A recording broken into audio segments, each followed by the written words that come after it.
Ade sama kakak mandi dulu ya, ujar Mas Iqbal seraya menggiring anak-anak ke kamar mandi. Ia berjalan tertatih-tatih, mungkin efek dari kecelakaan kemarin masih terasa. Setelah memastikan kedua anakku mandi, ia kembali menghampiriku. Kita bicara dulu di kamar, mumpuk anak-anak di kamar mandi. Aku mau pamit, Mas. Aku mau nyari kerja. Kemana? Cecar Mas Iqbal. Aku hanya menghela nafas kemudian menundukkan kepala. Titip anak-anak saja, aku pamit. Maaf kalau keadaan Mas malah menambah beban. Kecelakaan ini tak pernah aku duga. Iya, aku tahu, Mas. Untuk itu biar aku mencari kerjaan. Jangan, kamu di rumah saja. Biar Mas yang bertanggung jawab dengan keonaran ini. Istirahat saja, kali ini percayakan kepadaku. Iya, Dek, tapi kamu mau kemana? Aku menggelengkan kepala, yang jelas aku tak ingin berdiam diri di rumah saja. Harus ada yang aku lakukan. Entah kenapa, ingatanku tertuju kepada lelaki itu. Ya, mungkin saja dia bisa membantuku. Saat aku dan Mas Iqbal saling terdiam, suara Rahman membuyarkan lamunan kami berdua.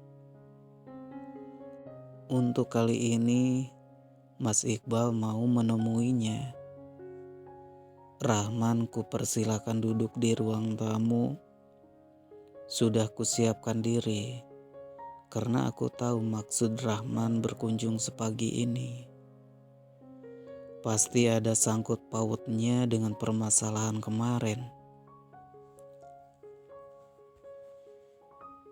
Sebelumnya saya minta maaf atas perlakuan istri saya kemarin, Bal. Nah, saya kemarin selain ingin meluruskan persoalan motor, ada hal yang lain lebih penting.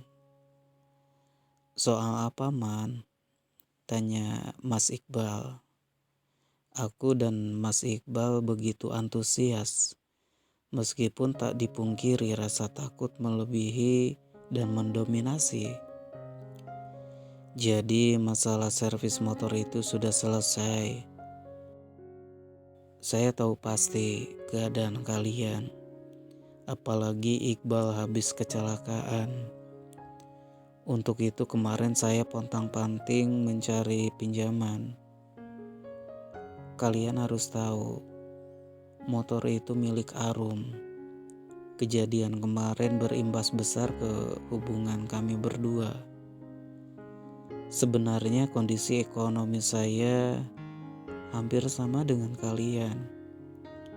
Namun bedanya kami terbayang-bayang oleh orang tua Arum yang notabene orang kaya. Lalu soal pinjaman itu sudah dapat. Urusan dengan bengkel aman, kemungkinan besok atau lusa motor saya selesai. Tapi masalahnya soal pinjaman itu, saya terpaksa meminjam ke rentenir. Apa? Rentenir? Aku dan Mas Iqbal terkejut bersamaan. Memang sejak kami kesulitan ekonomi, kami tak pernah berniat sedikit pun berurusan dengan entah lintah darat seperti itu. Maaf, tak ada cara lain lagi. Bagaimana sistem pembayarannya? Ada yang harian, mingguan, dan bulanan. Kemarin saya pinjam 5 juta, potongan admin 300.000. Ada lebih 200.000 lagi. Masih ada waktu sampai motor saya beres. untuk membayar semuanya. Saya terpaksa meminjam karena bengkel meminta DP 10%. Jadi kalian bisa membayarnya untuk ke rentenir itu menjadi urusan saya. Jumlah cicilannya berapa? Mas, jangan. Sentakku, namun Mas Iqbal memberi kode agar aku diam. Untuk cicilan bulanan setiap bulan selama 1 tahun 500.000. Untuk yang mingguan 125.000 selama 50 minggu. Dan yang harian 17.000 selama 360 hari. Pinjaman ini sudah termasuk pinjaman dengan bunga yang sangat kecil. Ya sudah, biar kami yang teruskan pinjamannya. Tapi boleh yang 200.000 menjadi hak kami. Tentu Bal, silahkan. Sungguh aku tak terima dengan keputusan Mas Iqbal. Saat Rahman menyerahkan uang kepada Mas Iqbal, aku langsung bangkit dari tempat duduk dan masuk ke dalam kamar. Hanya mendengarnya saja, aku sudah pusing duluan, apalagi saat nanti mencicil. Mas Iqbal masih ngobrol dengan Rahman di ruang tamu, sedangkan aku memilih merebahkan diri di atas ranjang. Saat kepala membuatku ingin memejamkan mata, bukan untuk tidur, melainkan meredam kekesalan pada kenyataan. Mas tahu kamu gak tidur, ucap Mas Iqbal. Ia naik ke atas ranjang mendekatiku yang tengah berbaring menghadap tembok. Hingga ku rasakan tangan kekarnya memeluk aku, merasakan ada pergerakan ke atas ranjang. Besok, Mas mau ikut kerja dengan Rahman. Kebetulan dia mendapat pekerjaan menjadi supir truk di galian tanah. Mas mau ikut jadi keneknya, kamu gak usah khawatir. Gimana gak khawatir Mas, kita masih punya cicilan ke bank. Sekarang bertambah ke rentenir. Kita sudah kesusahan, utang ke tetangga di mana-mana. Kamu bilang jangan khawatir. Aku menepis tangannya, kemudian bangkit dan duduk di pojokan ranjang. Sudah dek, nanti anak-anak dengar. Aku capek Mas, aku lelah. Sekarang bertambah lagi beban. Rasanya kepalaku mau pecah. Aku juga selama ini bukan gak berusaha Nina. Selama ini aku juga bekerja. Tapi kamu tahu sendiri kan, kalau penghasilanku tak sebanding dengan tanggung jawabku. Coba dari awal kamu tak ikut-ikutan punya hutang ke bank. Mungkin nasib kita gak sesulit seperti sekarang. Oh, jadi kamu nyalahin aku. Aku gak nyalahin Nina. Tapi setidaknya kamu sadar, kehidupan kita ini gak langsung terpuruk seperti sekarang. Semua ada prosesnya dan kamu turut serta membuat keadaan kita ini seperti jangan. Semua ada prosesnya dan kamu turut serta membuat keadaan kita seperti ini. Jangan selalu menyudutkanku seakan aku tak becus menafkahi kalian. Aku cuma minta kamu bersabar.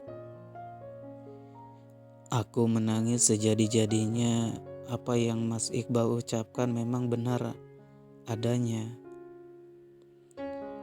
Sebelum Mas Iqbal kena PHK, aku memang terhasut ajakan tetangga untuk meminjam uang ke bank mingguan.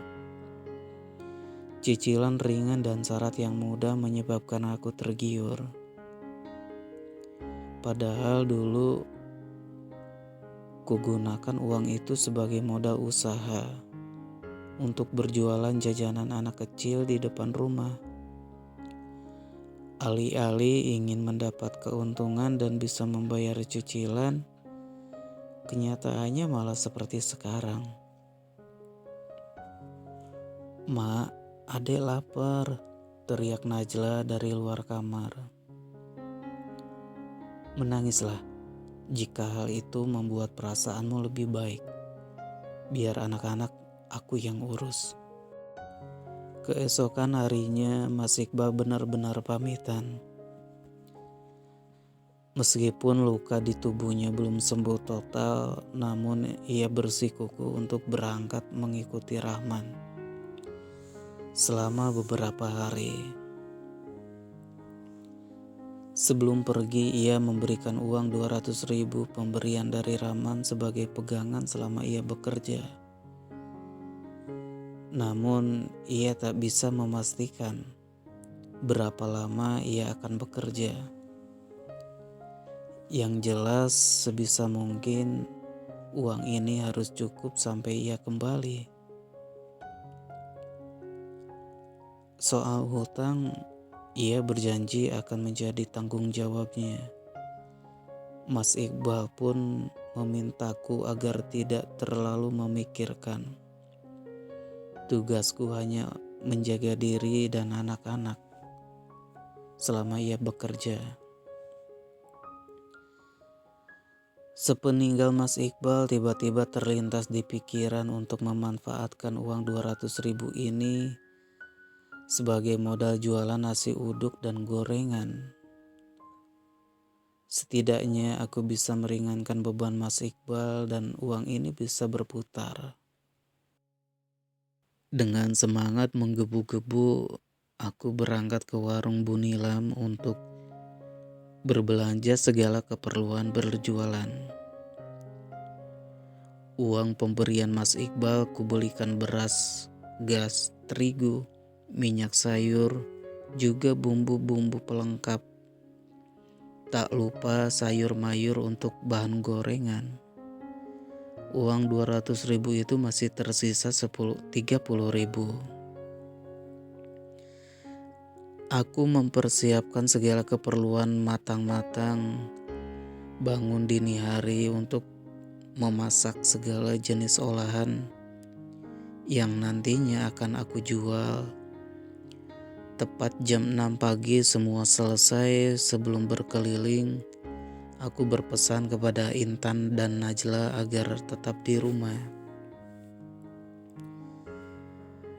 Nasi uduk, gorengan, teriakku kencang sembari menenteng bakulan. "Kamu jualan, Nina?" "Iya, Bu Sinta." "Ya sudah, kemari." Bu Sinta memanggilku. Kebetulan pembeli pertama adalah Bu Sinta. Tanpa menaruh curiga, aku langsung menghampiri rumahnya. Awalnya aku sangat senang karena Bu Sinta mengambil banyak daganganku. Dari nasi uduk juga gorengan. "Sudah, Bu Sinta?" "Iya, sudah cukup. Jadi berapa semuanya?" "Semuanya 42.000. "Oh ya sudah, tinggal potong hutang kamu aja ya. Makasih." Bu Sinta langsung bangkit dan berlalu pergi.